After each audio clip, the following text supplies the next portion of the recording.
Era el 24 de diciembre, en la noche. Al igual que todos los años, estábamos en la casa de mis papás. Ahí estábamos todos. Bueno, no todos. Él no había vuelto a casa. En la vieja mesa de madera, que era para 8 personas, pero que se lograba ampliar y se ponían 2 tablas extra y cabían perfectamente 12. Estábamos sentados 20 para esa noche de Navidad, para celebrar juntos todos. No todos. Él no había vuelto a casa. Ahí estaba mi papá, estaba mi mamá, estaban mis 3 hermanos casados con sus esposas, estaban todos mis sobrinos, estábamos los 3 solteros. No, solo estábamos 2 de los solteros, porque él no había vuelto a casa. Por los últimos años, al celebrar Navidad y al celebrar Día de la Madre y Día del Padre y al celebrar cada actividad de familia, cada vez que nos reuníamos, siempre faltaba uno, porque él no había vuelto a casa. Ya habían pasado los años desde aquel evento tan duro. Algunos lo presenciamos. Después de semanas de tensión entre mi papá y mi hermano, mi papá tomó la decisión dura de decirle: si sientes que ya puedes vivir por tu cuenta, entonces sal de la casa. Y mi hermano se fue, herido y enojado con mi papá, y herido y enojado con mi mamá porque ella apoyó a mi papá. Y se fue. Y lo veíamos en diferentes actividades y siempre le decíamos: ¿cuándo vas a volver a casa? Pero él no había vuelto a casa. Aquella noche de Navidad estábamos sentados a la mesa ya con la comida servida. ¿Cómo estábamos 20 apretados en la mesa? Allí estábamos todos celebrando Navidad,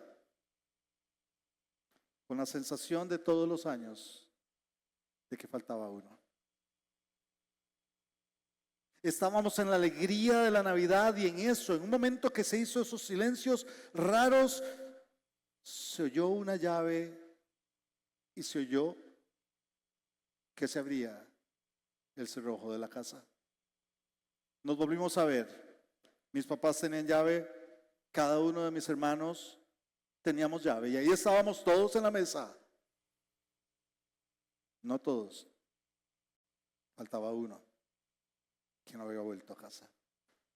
Oímos cómo la puerta se abría y se cerraba, y ahora el silencio no fue circunstancial, era un silencio total que todos estábamos haciendo, y oímos los pasos en el viejo piso de madera, donde se fue acercando al comedor, donde estábamos todos. Esa noche él volvió a casa. Lo vimos pararse delante de nosotros en el silencio total de la mesa. Ninguno reaccionaba. Discretamente volvíamos a ver a mi papá y a mi mamá a ver cómo iban a reaccionar ellos. Mis papás se pusieron de pie. Y mi hermano, después de años de haberse ido, de guardar un rencor contra mis papás, estaba ahí de vuelta. Y solo dijo una palabra. Vio a mi papá y vio a mi mamá y dijo: perdón. Mis papás corrieron a abrazarlo. Todos corrimos a abrazarlo. Al fin, había vuelto a casa. No solo hubo la reconciliación, después de un tiempo él volvió a vivir ahí. Y él estuvo ahí cuando mi mamá tuvo cáncer. Y él estuvo cuidándola hasta el día de su muerte. Y él estuvo ahí los 5 meses que mi papá estuvo solo sin mi mamá. Y él cuidó a mi papá hasta el día de su muerte. Porque había vuelto a casa. Hoy el llamado que Dios te está haciendo es: vuelve a casa. Todos somos esos que nos hemos ido y tenemos que regresar a casa. Hay una casa que es para ti. ¿Por qué vives fuera de la casa cuando el Padre te está esperando y te está diciendo: vuelve a casa? Vamos a usar un pasaje precioso de la Biblia. Y quiero aclararte que este pasaje lo vamos a usar después como ilustración a la verdad de la relación de Dios con nosotros. Quiero invitarte a que busques en este momento 2 Samuel capítulo 9. Quiero adelantarte, no va a aparecer en pantalla. Si vienes un domingo regular, vas a ver que generalmente vamos a poner en pantalla algunas cosas. Hoy no vamos a usar la pantalla. Quiero que busques. Ahora, si me dices: yo no tengo Biblia, no te preocupes. Alguien cerca tuyo, vamos hermanos, vean quién en este momento no tiene una Biblia y pásele su celular, pásele su Biblia. Vamos a compartir la palabra de Dios. 2 Samuel, capítulo 9. 2 Samuel, capítulo 9.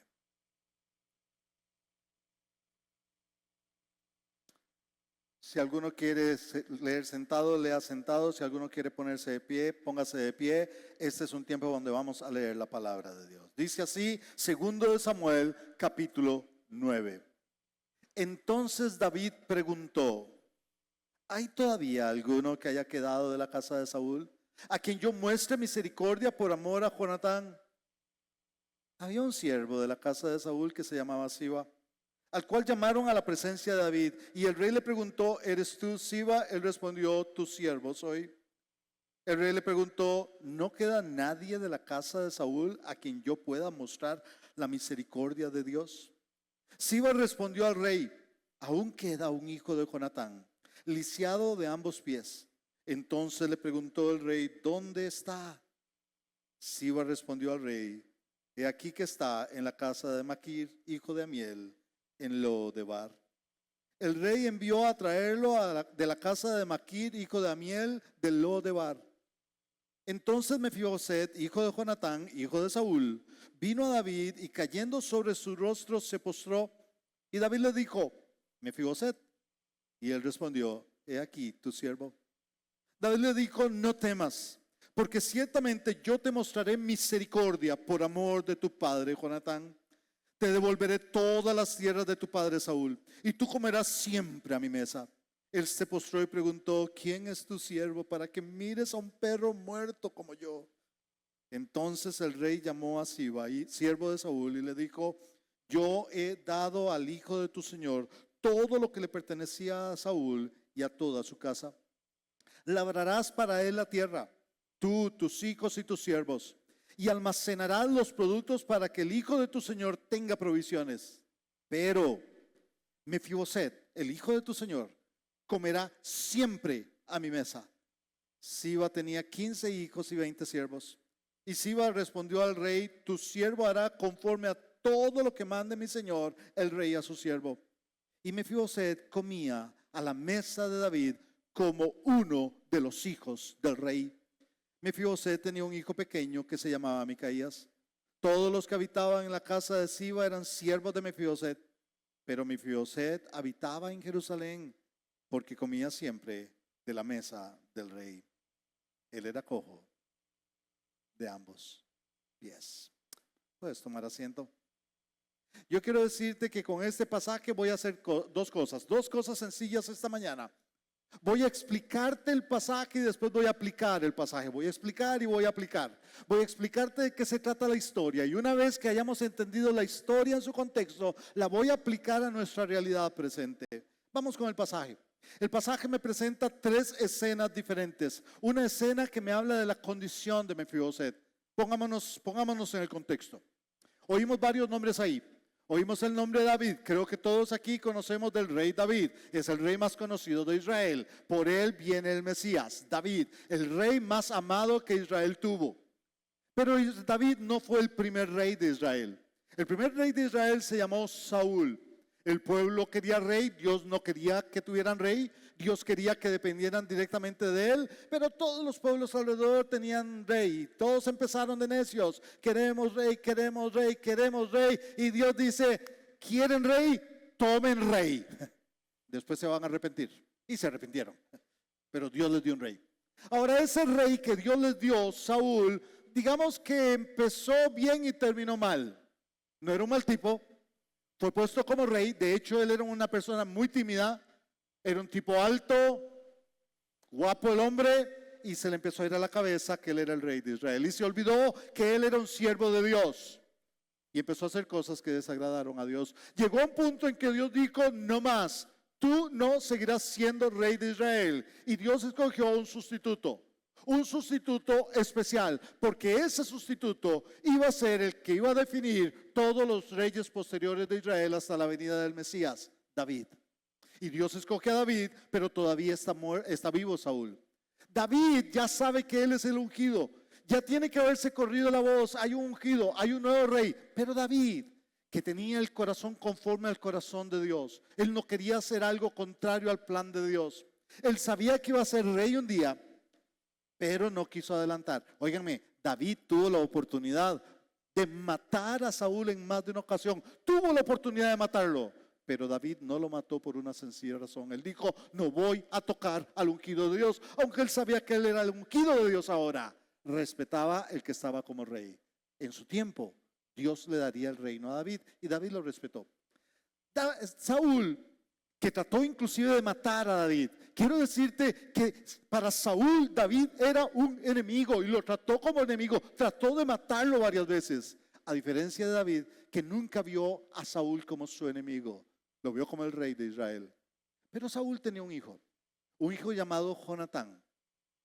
Y Jonatán y David se hicieron amigos del alma. Uña y mugre.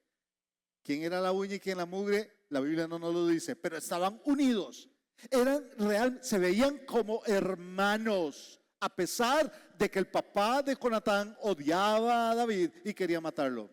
Con un elemento extra, Jonatán reconocía que David iba a ser el próximo rey de Israel y él lo aceptaba como tal. Ojo, el siguiente rey de Israel debía ser Jonatán, el hijo del rey. Pero aún Jonatán sabía que el próximo rey de Israel tenía que ser David, no él. Y en esa amistad tan cercana hicieron un pacto un día. Todo eso está narrado en la Biblia. Hicieron un pacto un día. Si un día llegas a ser rey de Israel y vas a llegar a ser de Israel, no si un día, cuando llegas al reino, respeta a mi familia, le pidió Jonatán. Y David hizo el pacto. Cuando yo llegue al reino, yo voy a respetar a tu familia. Ese pacto no tenía sentido para David por una razón. La lógica humana decía que el día que David llegara a ser el rey de Israel, tenía que eliminar a la familia enemiga. Tenía que eliminar a aquellos posibles que dijeran, no, nosotros somos los que tenemos derecho al trono. Pero David hizo el pacto con Jonatán. Bueno, la historia sigue y mueren Saúl y muere Jonatán. Y es entonces donde encontramos la historia. Ya David es rey de Israel, ya David tiene el poder, ya lleva tiempo como rey de Israel, pero en eso se acuerda de algo. Su amigo Jonatán, su hermano del alma, con el que había hecho un pacto. Y es entonces donde en el primer versículo dice, entonces David preguntó, ¿hay todavía alguno que haya quedado de la casa de Saúl a quien yo muestre misericordia por amor a Jonatán? Ahí está resumido toda la historia que les acabo de contar. David se acuerda de su amigo Jonatán y que había hecho un pacto con él. Pero lo lógico es que ya no quedaba nadie de la familia. Sin embargo, le dicen que queda uno. Y es donde aparece en escena Mefiboset. Dice que entonces Siba respondió al rey, Siba es el siervo de Saúl, aún queda un hijo de Jonatán lisiado de ambos pies. Y esto se vuelve importante en el relato, porque el hecho de que Mefiboset era descendiente de Saúl, técnicamente enemigo para David, pero David lo va a respetar. No por Mefiboset, lo va a hacer por amor y porque quiere cumplir un pacto hecho. Pero Mefiboset tenía un problema. dice que era lisiado de ambos pies. Y el pasaje es muy claro porque lo repite al final del capítulo nuevamente. Él era lisiado de ambos pies. Ubiquémonos históricamente. Alguien que era, si todavía hubiera sido lisiado de uno, pues andaba ahí jugando con un bastón y se movía, pero era de ambos pies. Él, en los tiempos aquellos, olvídense, no había sillas de ruedas, no había plataformas especiales para subir a los edificios. En aquellos tiempos, alguien lisiado era alguien que era un desperdicio para la sociedad. Lo veían como tal, un estorbo, una carga, alguien que mejor estuviera muerto. Generalmente era gente que vivía en la pobreza. Ese era Mefiboset. ¿Ustedes saben lo que era para Mefiboset? Él era el hijo del príncipe de Israel. Técnicamente hablando, si la lógica de la naturaleza hubieran seguido igual, si su abuelo hubiera hecho lo correcto, hubiera reinado su hijo, Jonatán. Y cuando Jonatán muriera, Mefiboset hubiera sido el rey de Israel. Pero en lugar de eso, Mefiboset no está en palacio. Mefiboset está lisiado. Les cuento rápidamente, cuando llegó la noticia de que habían muerto Saúl y Jonatán, la empleada, la sierva, la empleada, la nana que cuidaba a Mefiboset era un niño pequeño, lo alzó y salió corriendo para llevarlo a un lugar seguro, pero en la carrera se tropezó, cayó y golpeó a Mefiboset, y ese accidente, tratando de huir del peligro, lo que dejó a Mefiboset desde niño lesionado para el resto de la vida. Esa es la historia hasta ahorita, conforme lo vamos viendo. Sigue más adelante el pasaje y nos dice ya el versículo 4, entonces el rey preguntó, ¿dónde está? Siba respondió, he aquí que está en la casa de Maquir, hijo de Amiel, en Lo-debar. Y aquí quiero detenerme un momento porque te estoy explicando la historia. Este personaje que se nombra acá, este personaje que se llama Maquir era un buen hombre. Maquir era una buena persona. Vuelve a aparecer en otra historia de la Biblia. Maquir era una buena persona. Tan buena persona que acogió a Mefiboset. Tan buena persona que en lugar de burlarse, lo tomó y lo metió en su casa y le daba de comer. Mefiboset dependía de Maquir. Pero por más buena persona que fuera, y que económicamente no estaba tan mal, tenía dos situaciones. Número uno, que vivía en este lugar nombrado acá, Lo-debar. Quiero decirte que Lo-debar significa, en la Biblia los lugares tienen significado, lugar de pastos secos. Lo-debar era una parte desértica de Israel. Imagínense ahora entonces la situación. Esto es lo segundo que debo tomar en cuenta. Aquí está Mefiboset, un niño que hasta los 5 años creció en el palacio, con todos los privilegios de ser el nieto del rey. Y de un momento a otro vive en una casa que no es la suya, vive lisiado, no se puede mover por sí mismo, depende de los demás, pero además del palacio pasó al desierto.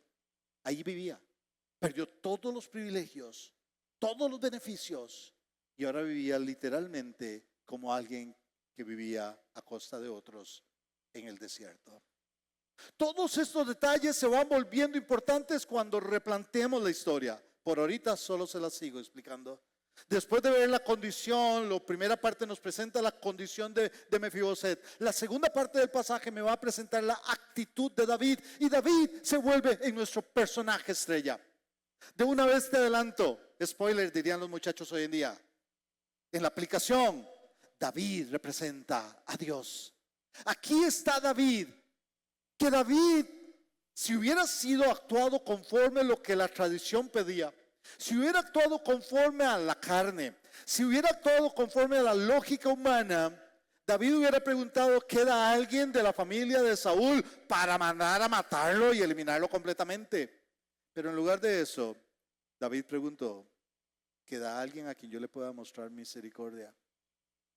Y le dijeron que quedaba un hijo de Jonatán.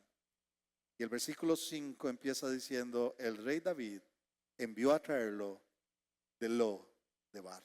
Mandó al desierto a traerlo. Esto se vuelve también importante. Nunca hubiera podido llegar Mefiboset donde el rey porque él era lisiado de ambos pies. Tuvieron que ir a traerlo. Lo trajeron, él no vino caminando. Y aunque hubiera podido venir por su cuenta, no hubiera podido entrar a palacio. Entró a palacio por una sencilla razón: el rey lo mandó a llamar. El rey lo mandó a llamar. Ahora pongámonos en la situación de Mefiboset. ¿Mefiboset sabía quién era él? Sí, Mefiboset sabía quién era él. Él sabía que era nieto del rey enemigo de David. Claro que lo sabía.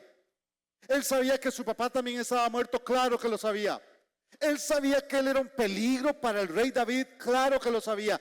Yo me imagino, aquí estoy suponiendo, hermanos, que Mefiboset creció con el miedo de: un día van a venir por mí. Un día van a venir por mí. Se van a dar cuenta dónde estoy. Van a saber que yo soy el nieto. Yo soy el único que queda que tiene derecho al trono de Israel para competirle a David. Un día van a venir por mí para matarme. Y ahí está ese niño de 5 años. Imagínense, 6, 7, 8. La Biblia no nos dice qué edad tenía Mefiboset cuando esto sucede. Sabemos que ya tenía una edad pasado los 20, 25, porque tenía un hijo de 5 años. Pero tendría que andar por ahí. Tenía décadas de estar viviendo con el temor: un día van a venir por mí. Y un día se presentan enviados del rey diciendo: vienes con nosotros delante del rey. Póngase a pensar, ¿qué debe haber pensado Mefiboset cuando se presentan los enviados del rey en su casa? Hasta aquí llegué. Lo que he temido por tanto tiempo se va a cumplir. Vienen por mí. Por eso el versículo 6 dice que Mefiboset vino a David y dice: cayendo sobre su rostro se postró. Y lo que le dice: aquí tu siervo. En otras palabras: no soy nadie. No tengas miedo, yo no voy a luchar por el trono. Mírame. Y todavía más adelante va a decir: se va a definir como un perro muerto. David, yo no soy nadie, yo no soy un peligro para ti. Él tiene miedo. Debe estar temblando de miedo delante del rey. Por eso es lógico lo que David le dice en el versículo 7. Dice: David le dijo: no temas. Ahora entiendo por qué David le dijo: no temas. David debe haber visto a Mefiboset temblando de miedo.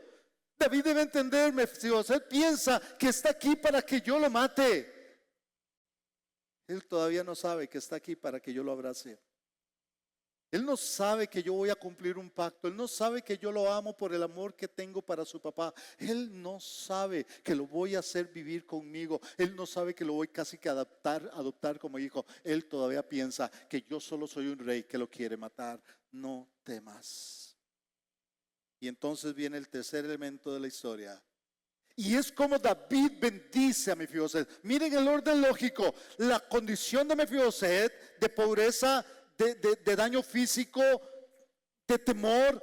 Un segundo aspecto, un David que lo manda a buscar la misericordia de David. Y ahora vemos más bien cómo David bendice. Ya no solo le perdona la vida, bendice a Mefiboset. Dice el pasaje: entonces el rey llamó a Siba y le dijo: yo he dado a tu hijo, al hijo de tu señor, todo lo que le pertenecía a Saúl y a su familia. Pongan atención. ¿Qué es lo último que dice el pasaje?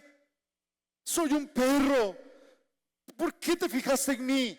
Y si usted nota, David no le responde. No hay respuesta de David. David no responde con palabras. David responde con hechos. Y a la pregunta de quién soy, dice: Siba, ven para acá. Y delante de Mefiboset le dice: Siba, todo lo que le pertenecía a Saúl, que óigame, ahora le pertenecía a David, eran pertenencias del rey. David está renunciando a parte de lo que le pertenecía. Le dice: se lo devuelvo a Saúl, perdón, al nieto de Saúl. Le voy a dar todo lo que le pertenecía a su abuelo. Óigame, de ser un pobre que vivía allá metido, dependiendo de aquel hombre en una zona árida, ahora el tipo es millonario. Vuelve a ser millonario. Vuelve a recibir todo lo que tenía su abuelo y la familia de su abuelo. Y no solo eso, le dice así a David: labrarás para él la tierra y almacenarás los productos para que el hijo de tu señor tenga provisiones. Se aseguró: no solo le devuelvo. La pregunta es: ¿y cómo va a hacer Mefiboset para sembrar? ¿Y cómo va a ser Mefiboset para arar? ¿Cómo va a ser Mefiboset para ir a ver cómo está el ganado? Mefiboset es lisiado de ambos pies. Mefiboset no puede andarse moviendo. En aquellos tiempos era imposible. Entonces David dice, y vas a tener quien te siembre, quien te coseche, quien te almacene, porque te va a sobrar las bendiciones. Empiece a relacionar esto con lo que Dios ha hecho por nosotros. Pero Mefiboset le dice, tendrá provisiones, pero le dice David al siervo, pero Mefiboset, el hijo de tu señor, cenará siempre en mi casa. Me encanta ese siempre porque se repite en el pasaje. Cenará siempre en mi casa, permanentemente lo tendré conmigo. Él va a tener las propiedades, él va a tener provisiones, él va a tener de todo, pero ni le va a hacer falta eso que se lo coma el resto de la familia. Lo que es Mefiboset, Mefiboset va a vivir en palacio. Óigame, Mefiboset que tuvo que huir, que tuvo el daño, que ha pasado décadas con miedo, que está viviendo dependiendo de un hombre allá en la zona árida, de un momento a otro, vuelve a casa. Mefiboset vuelve a casa. Mefiboset vuelve al palacio.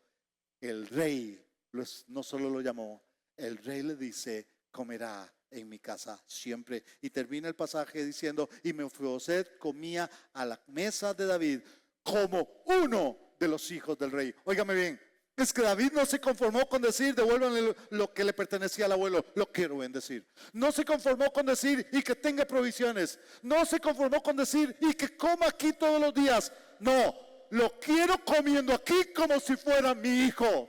Lo voy a ver como un hijo más. No le voy a recordar quién era su abuelo. No le voy a recordar que él es lisiado. No le voy a recordar la pobreza en que vivió. De aquí en adelante es mi hijo y me lo tratan como mi hijo. Cuando yo veo esta historia y la traigo hoy en día, saquemos la aplicación. Entonces en esta aplicación yo veo también las tres facetas. La necesidad de Mefiboset, la misericordia de David, las bendiciones que David le dio, están presentes en lo que Dios ha hecho por nosotros. ¿Sabes? Si tomo esto como una ilustración, y soy claro en decir como una ilustración, ilustra perfectamente lo que Dios quiere con el ser humano. Él es como David y nosotros como Mefiboset. Y esta es la realidad que yo quiero que entiendas hoy. ¿Quieres que te sea honesto? Yo creo que esta mañana acá hay varios Mefibosets. Yo creo que esta mañana acá hay gente que está viviendo en miseria espiritual. Yo creo que esta mañana acá hay gente que ha estado viviendo con temor en estos días. Hay gente que vive con dolor, hay gente que vive con heridas, hay gente que ha hecho daño a otros y no logra buscar sentirse perdonado. Hay gente en este momento que me está escuchando acá que es como Mefiboset. Pero el personaje de la historia no es Mefiboset. El personaje de la historia es David. El personaje de la historia no eres tú, el personaje es Dios. Porque en el momento oportuno David intervino, en el momento oportuno Dios interviene en tu vida. Y te adelanto algo, tal vez ese día en que Dios intervenga en tu vida es hoy. Hoy Dios quiere mostrarte lo que Él tiene para ti.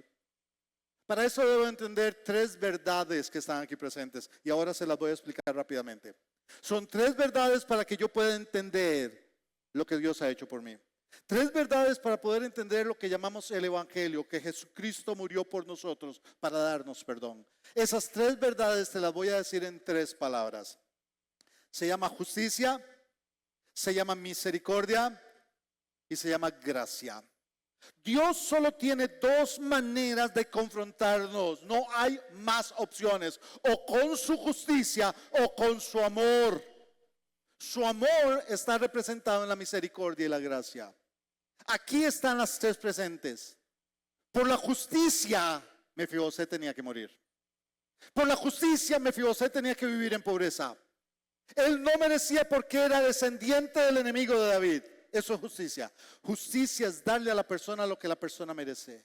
Pero David trató a Mefiboset y no lo castigó, no lo mató, No le dio lo que Mefiboset merecía. Eso se llama misericordia. Misericordia es no dar a la persona lo que la persona merece. Pero David fue un paso más allá. Él mostró gracia. Gracia ya no es no dar lo que la persona merece. Gracia va más allá. Gracia es dar lo que la persona no merece. Y Mefiboset no merecía todo lo que David le dio, pero David se lo dio. Eso se llama gracia. Permíteme que te lo explico de esta manera. Voy a usar una ilustración que ya he usado aquí en la iglesia, así que hermanos no me apedreen. Voy a usar la misma ilustración que he usado en una ocasión anterior, pero que para mí representa muy bien los conceptos de justicia, misericordia y gracia. Supónganse por un momento que una noche en una casa en San Salvador, en la casa de un pastor salvadoreño, en la casa de un pastor de Auditorio Cristiano, para más señas, de un pastor llamado Ricardo. Supóngase que Ricardo está que ronca, hasta los vecinos oyen. Ricardo, le pedí permiso a Mónica, lo siento, ella dijo que sí. No estabas. Ricardo está que ronca, hasta los vecinos oyen los ronquidos. Y aquí hay vecinos de Ricardo que dicen es cierto. Pero Mónica se despierta y oye un ruido. Oye un ruido, fue un ruido. Hay alguien en la casa. Entonces mueve a Ricardo y le dice, mi amor, oye un ruido. Segurecito. Ricardo sigue durmiendo. Pero se vuelve a oír un ruido. Entonces Mónica ya no le dice, mi amor.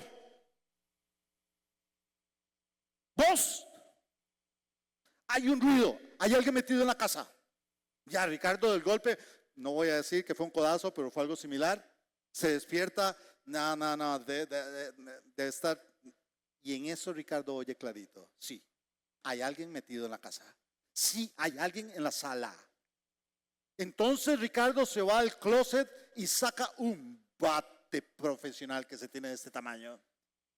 Saca el bate y se va a confrontar. Hay un ladrón y cuando se asoma ve, hay un tipo bajito, flaquito, que ya tiene un televisor, el televisor de la casa ya lo tiene desconectado a la par de la puerta, ya tiene una bolsa grande, un saco donde ha metido un montón de cosas de ellos y está más bien listo para irse. Y aquí viene Ricardo con su bate y el hombre del susto lo vuelve a ver, claro, ve a ese tipo de 2 metros ve a Ricardo con el bate y el hombre cae de rodillas y se da por muerto y dice, perdón, ¿qué perdón? Oigan, Ricardo está listo para darle por la cabeza con el bate y en ese momento pues el Espíritu Santo le dice, no, con el bate no, entonces agarra la silla, no.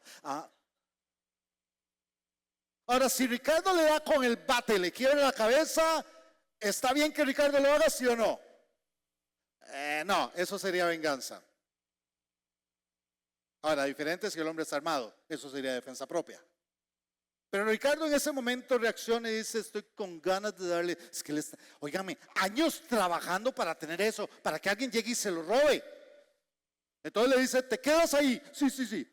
Y Ricardo agarra el teléfono, voy a llamar a la policía. Pregunta, ¿Ricardo tiene derecho, sería correcto que Ricardo llame a la policía para que atrapen a ese ladrón y lo metan en la cárcel, sí o no? Claro que sí. Es lo correcto. Él tiene derecho a llamar a la policía. Si él llama a la policía y meten al ladrón en la cárcel, ¿sabes cómo se llama eso? Justicia. Le está dando al ladrón lo que el ladrón merece. Y nadie podría quejarse, ni el ladrón, porque eso es justicia. Pero el ladrón está ahí y le dice, no, por favor, no llame a la policía. No, yo no soy el ladrón. Bueno, sí, pero no, yo no acostumbro a hacer esto. Es que fíjese que tengo ya meses sin trabajo. Tengo 5 hijos y 2 que vienen en camino. Y perdone, déjeme ir, no me haga daño. Ricardo guarda el celular. No suelta el bate, pero guarda el celular. Se queda pensando un momento y piensa en el hombre. Lo meten a la cárcel, tiene 5 hijos, más los gemelos que vienen de camino.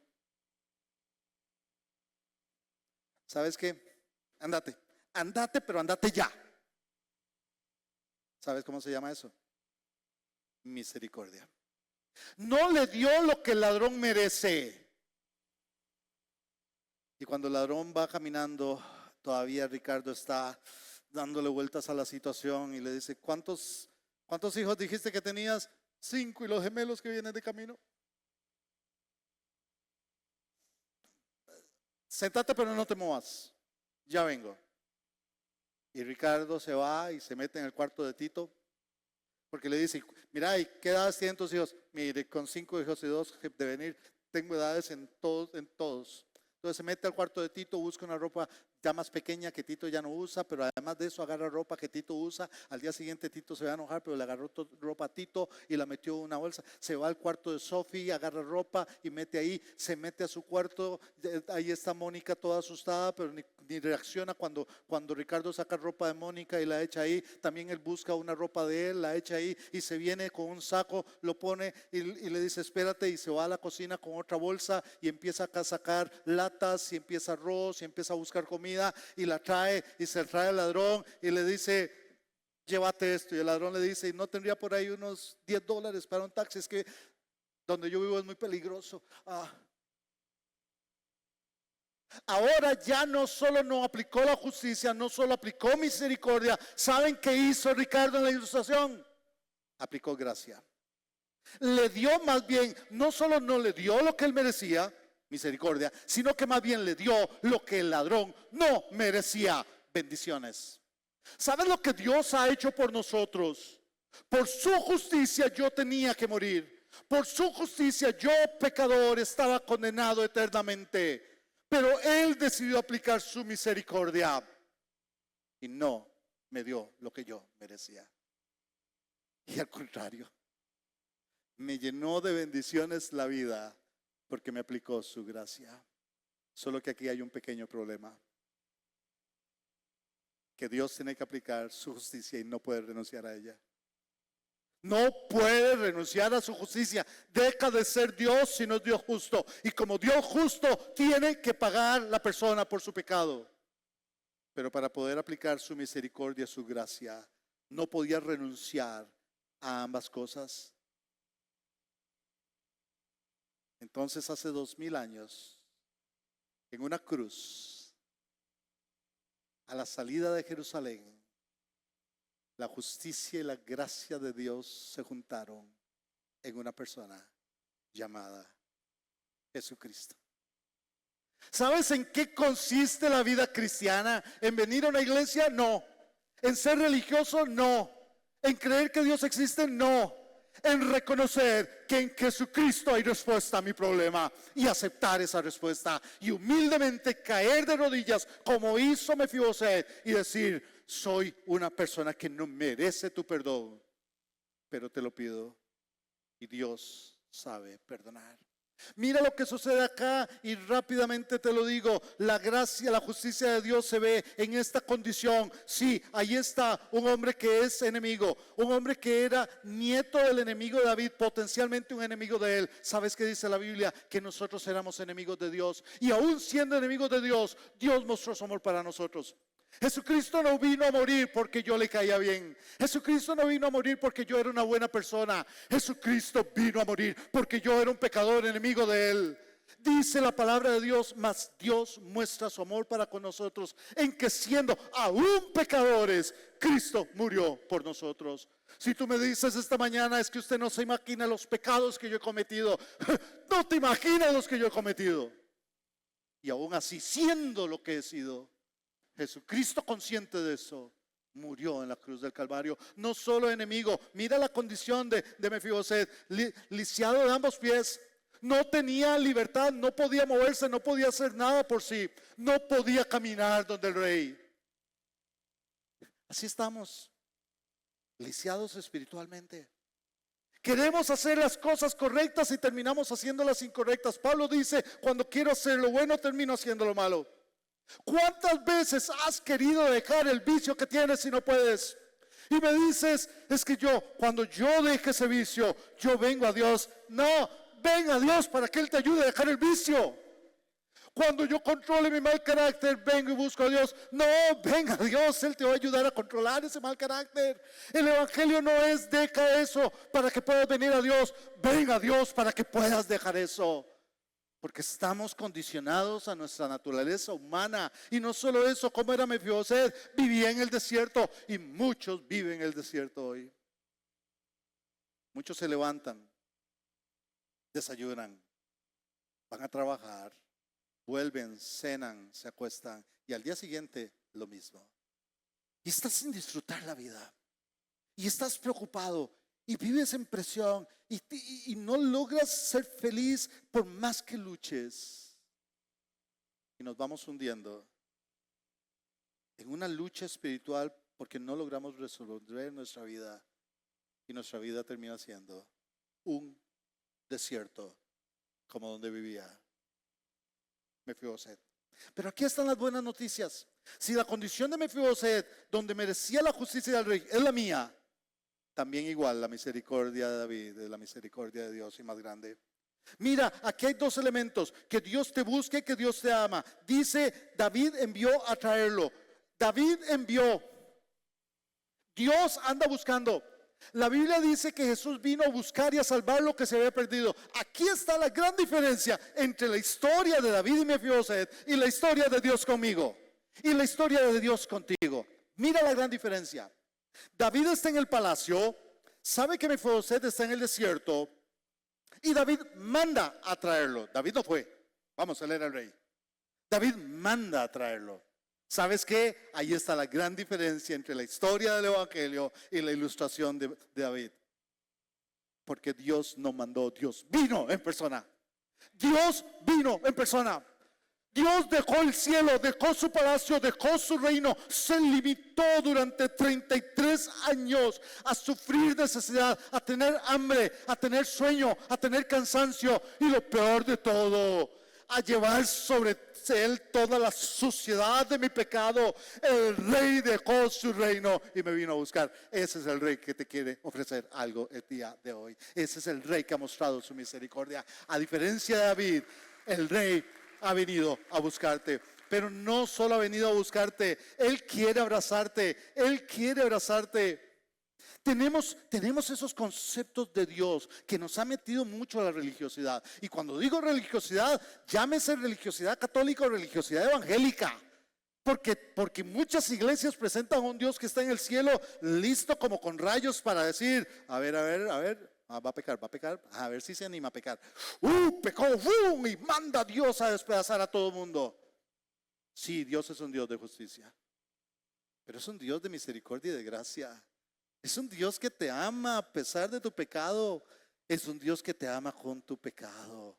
Y ese es el punto que tienes que reconocer: el amor de Dios. ¿Qué es lo que le dice David? ¿Qué es lo que le dice David a Mefiboset? No temas. ¿Sabes qué te está diciendo Dios hoy? No temas. Yo no estoy aquí solo porque estoy enojado contigo. Sí, me molesta el pecado que tienes. Estoy aquí para abrazarte. No temas. ¿Sabes? No temas tiene una característica especial. Piénsenlo por un momento. No temas es un mandato. No temas es una orden. No temas es una orden. No temas. Una orden negativa, pero es una orden. ¿Sabes? ¿Sabes cuál es el mandato más repetido en la Biblia? El más repetido en toda la Biblia. No temas. Mira qué casualidad. El mandato más repetido. Se dice, yo no las he contado, no soy testigo presencial, pero dicen por ahí que 365 veces se dice no temas en la Biblia. Si eso es cierto, tomen una por día. No temas es el mandato más repetido en la Biblia. Entonces, ¿por qué sigues viviendo con temor? ¿Por qué sigues viviendo pensando qué va a pasar mañana, qué va a pasar con mi vida? Y si me muero, ¿qué va a pasar conmigo? ¿Y qué va a pasar con mi familia? ¿Por qué vives en temor? Es parte de lo que te tiene amarrado hoy en día. Ya deja de temer y solo hay una manera de dejar de temer. ¿Sabes qué dice la Biblia? Que en el amor no hay temor, porque el perfecto amor echa fuera el temor y el perfecto amor solo viene de Dios. Esta vez Dios dice, te quiero abrazar, no temas. Yo no estoy aquí porque quiero mandarte al infierno. Estoy aquí porque quiero tener comunión contigo. Y entiéndeme, lo que te estoy diciendo es que Dios no solo te busca para que un día vayas al cielo a estar con Él. No, Él quiere tener esa relación contigo aquí todos los días. Él quiere abrazarte cada día. Él quiere hablar contigo todos los días. Él quiere que le sirvas aquí en la tierra todos los días. El cielo solo es el postre que vamos a recibir. Ya lo vivimos aquí en la tierra. El no temas se aplica para ti hoy. Pero Dios va más allá. Como David fue más allá.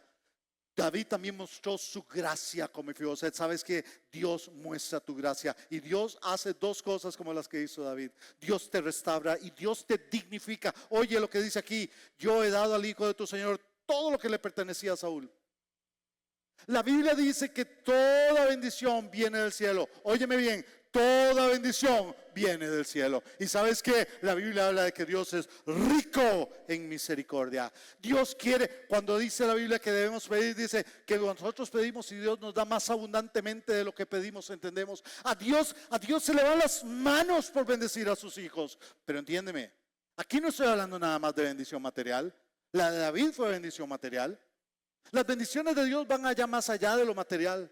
La bendición de Dios tiene que ver con que me siento limpio. ¿Sabes lo que es? ¿Sabes lo que es saber las cosas que yo he hecho y que Dios no me está reclamando por ellas? Que he sido perdonado totalmente. Dios me ve limpio delante de Él. ¿Sabes lo que es la paz de dormir en la noche y saber que Dios está cuidando mi sueño? ¿Sabes lo que es levantarme y saber que Dios está conmigo? ¿Sabes lo que es no tener trabajo y aún así confiar que no va a faltar lo necesario porque Dios está conmigo? ¿Sabes lo que es tener problemas y confiar en medio de los problemas porque sé que Dios está conmigo? Es que las bendiciones de Dios no se miden en cosas materiales, aunque también le encanta bendecirme materialmente. Es un Dios que me restaura, que me vuelve a su plan original de comunión con Él. Y no le basta eso, me dignifica. ¿Sabes lo que hizo David? Dice que David dijo que venga a comer acá y se siente a comer en mi casa como uno de mis hijos. ¿Y sabes lo que hizo Dios? Yo que era su enemigo, yo que estaba en el reino de las tinieblas, yo que le pertenecía al enemigo de él, el diablo. Yo que sí, tal vez tú me dices, yo creo en Dios, yo sé que Dios existe. No estamos hablando de si crees que Dios existe. Hasta el diablo cree que Dios existe, lo conoce personalmente. No se trata de lo que crees, se trata de lo que eres. Se trata de tu voluntad, no solo de tu conocimiento. Y cuando puedes ponerla a los pies de Jesús y decir, reconozco mi pecado, te necesito, perdóname. Dios dice, mas a todos los que le recibieron a Jesús, a los que creen en su nombre, les dio potestad de ser hechos hijos de Dios. Soy hijo del Dios del universo. Soy hijo del Dios del universo y así me veo cada día y me levanto cada día sabiendo que soy hijo del Dios del universo y me siento a la mesa de mi Dios y todos los días estoy en su presencia, siempre, y repite la palabra siempre varias veces el pasaje. Yo esta mañana te quiero hacer una invitación directa. Yo esta mañana quiero hablarte a ti. Y quiero hablarte a ti en varios sentidos. Hay algunos acá que conocen estas verdades. Que inclusive han caminado en la verdad. Pero te has alejado del Señor. Yo solo tengo esta palabra para ti. Vuelve a casa. Sabes bien que la casa te está esperando. Sabes bien que el Padre te está esperando. ¿Estás conformándote con vivir en el desierto cuando podrías vivir en el palacio? ¿Estás conformándote con comer la comida que te dan allá cuando podrías comer en la mesa del rey todos los días? ¿Te estás conformando con vivir como un lesionado cuando podrías caminar en victoria cada día? Ya vuelve a casa. Tú que conoces la verdad. Tú que caminaste en la verdad. Tú que entregaste tu vida a Jesucristo un día y sabes perfectamente de lo que estoy hablando. Ya es tiempo de que vuelvas a casa. Y no me hables de que asistes a una iglesia. Te estoy hablando de tu caminar diario con Dios. Hoy es tiempo de arreglar con Dios y volver a casa. Pero quiero hablar contigo. Quiero hablar contigo que sabes que Dios existe. Que me dices, yo no soy tan mala persona. O sí, soy muy mala. Que me dices, yo asisto a una iglesia. Que me dices, que tratas de hacer las cosas correctamente, pero en el fondo sabes que Dios es solo un concepto que tienes en la cabeza y no alguien con quien vives cada día. Hoy es tiempo de que vuelvas a casa, la casa que Dios preparó para ti desde antes de la fundación del mundo. Te está esperando. Solo te pide una cosa. Ven a Él pidiendo perdón. Cierra tus ojos. Vamos a orar. Padre, esta mañana oro porque aquí hay personas que se sienten Mefiboset. Padre, oro esta mañana porque aquí hay gente que no se siente plena, se siente frustrada en su vida, que no le encuentra sentido, que ha luchado, que ha tratado de hacer las cosas bien, que ha tratado de ser un buen papá, una buena mamá, un buen esposo, una buena esposa, un buen hijo, un buen miembro de una iglesia, pero nunca ha entregado su vida a ti. No te conoce personalmente y sigue luchando en un intento por salir adelante. Habla, Padre. Mientras estás con los ojos cerrados, y pido a toda la congregación que siga con sus ojos cerrados. Yo tengo una palabra para ti.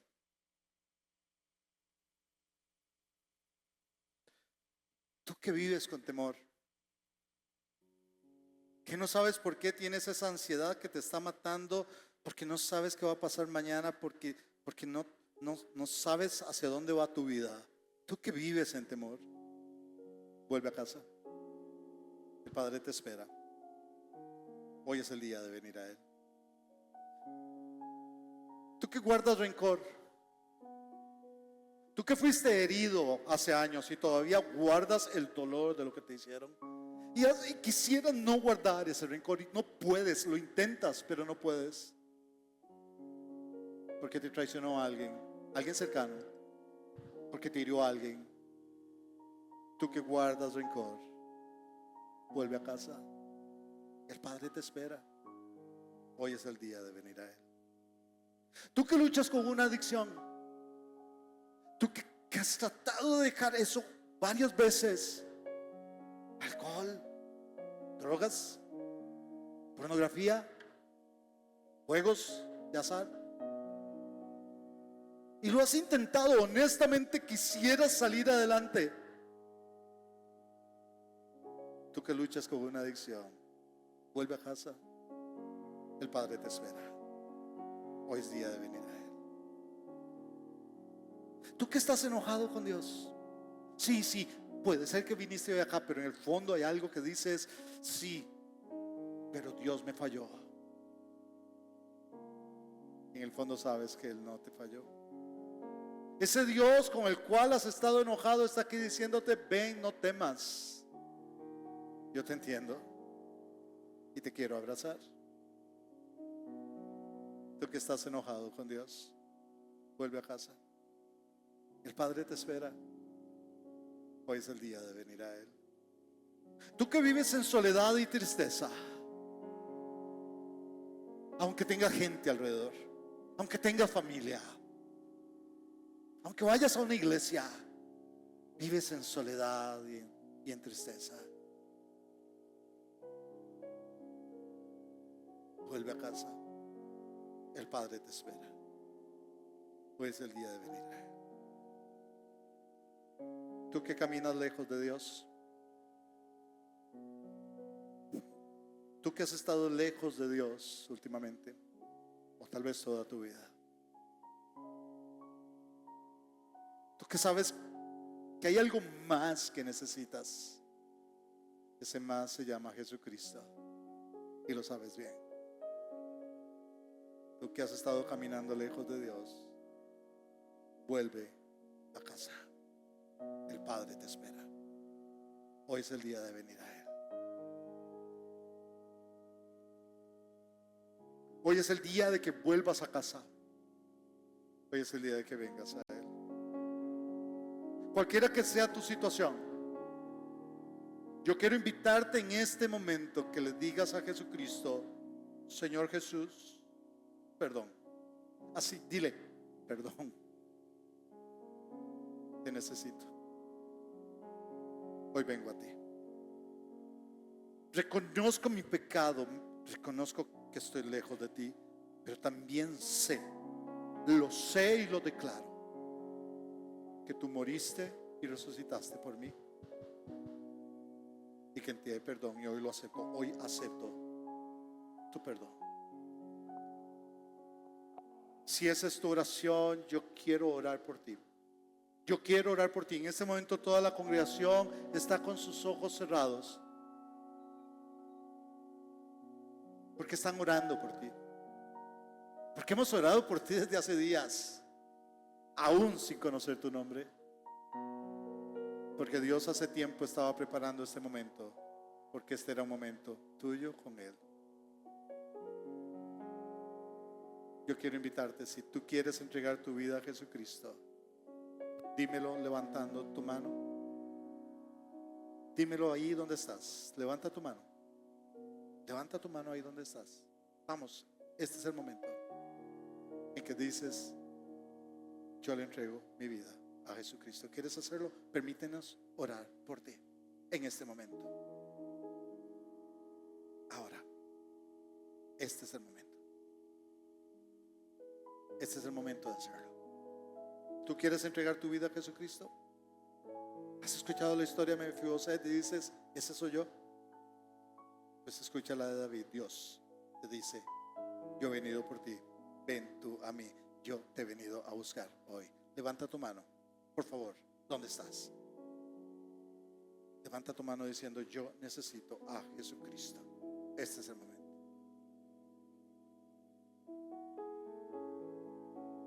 Yo quiero hacer un cambio en la invitación, dejándote abierto a que todavía levantes la mano, pero quiero invitarte a ti, que me dices: hermano, ya yo había entregado mi vida a Jesucristo, pero no he estado caminando con Él. Hoy te digo: vuelve a casa. Hoy es tu día de volver a casa.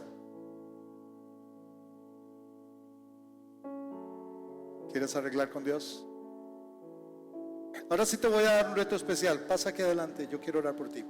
Y aquí está el pastor Germán y el pastor José y el pastor Ricardo, que quieren orar por ti. Ven sin temor, no temas.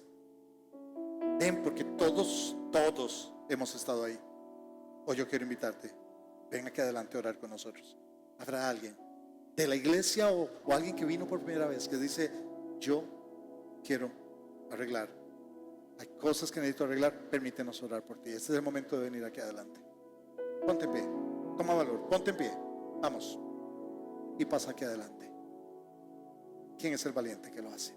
Ven, pasa aquí adelante, Dios te bendiga. Alguien más, vamos. Este es el momento de venir adelante. Pasa, ven aquí. ¿Estás luchando con algo? Deja de luchar, no temas. Ven acá. Queremos orar contigo. Queremos orar contigo. Esta es la oportunidad. Vamos, hazlo. Pasa aquí adelante. Quiero volver a invitar a aquellos que quieren entregar su vida a Jesucristo y me están escuchando en la transmisión por internet, sea en vivo o tal vez más adelante viste esta grabación. Por favor, si hoy quieres entregar tu vida a Jesucristo, escríbenos, queremos ayudarte. Escríbenos y dinos: hoy le entrego mi vida a Jesucristo, y alguien de la iglesia te va a contactar para guiarte en la decisión que estás tomando. Yo no voy a alargar la invitación, pero siento en el corazón volver a decirte: ¿quieres venir a Jesucristo? Ya no te voy a decir que levante la mano. Ven aquí al frente de una vez. Queremos orar por ti. Ven de una vez. Queremos orar. ¿Habrá alguien más? Alguien que esta mañana quiera entregar su vida a Jesucristo. Hazlo ahora. Ven acá para que oremos por ti. Padre Santo, en este momento estamos orando. Yo oro, Señor, con un corazón sincero delante de ti.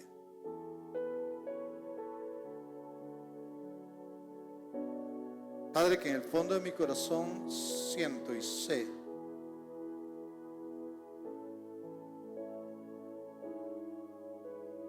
que hay algunos acá que necesitan urgentemente arreglar contigo.